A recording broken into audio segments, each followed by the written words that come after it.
It might be very hard for people out there to adapt to changes, but it's something you got to do. You got to start practicing that, because we might not have all this technology forever. We take it for granted.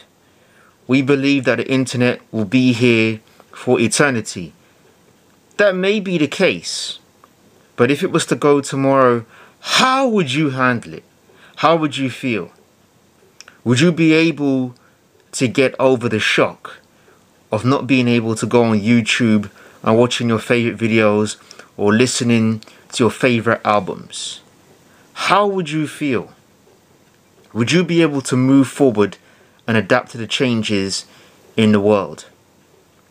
And a new change altogether, which may mean you might not have access to Twitter, you may not have access to your favorite TV programs and all that stuff that you love and that you're used to indulging every single day. How are you going to adapt? Some people out there really don't like change, because change really screws them up.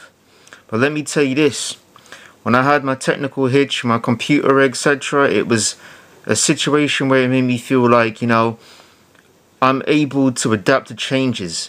If technology decided to conk out tomorrow, then I would be able to go on with my life and move forward. Other people, they will not be able to go forward. They'll be crying their eyes out.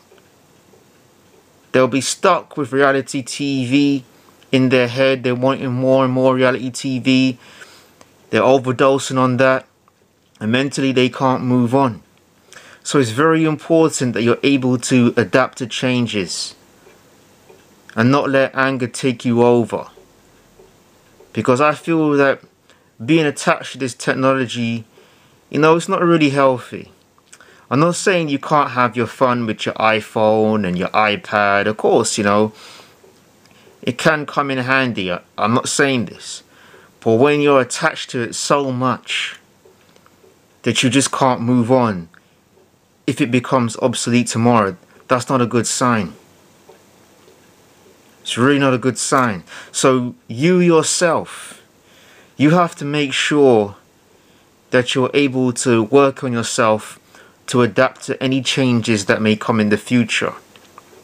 Because this technology that we have right here in the palm of our hands, it may just go tomorrow, or in 6 days' time, or in 10 years' time. Imagine that. And even though 10 to 12 years' time doesn't seem like a long way away, how would you be able to live in 10 years' time without that technology? You would have no choice but to adapt. So it's all about being prepared for the next step in life. Sometimes we feel like we're prepared, but actually we're not. Because we take a lot of things in our life for granted, and we always believe it's going to be there when we wake up. But we've always, should be learning this lesson about things coming into our life and going. Especially if we lose family members or friends. You got to make the most of that while it's there. So just think about that and always appreciate what you have in life. Because many people don't appreciate it and they think it's going to be there forever. So that's some food for thought. Keep it going, Mr. Grimez Point Warrior, and let your weekend be blessed.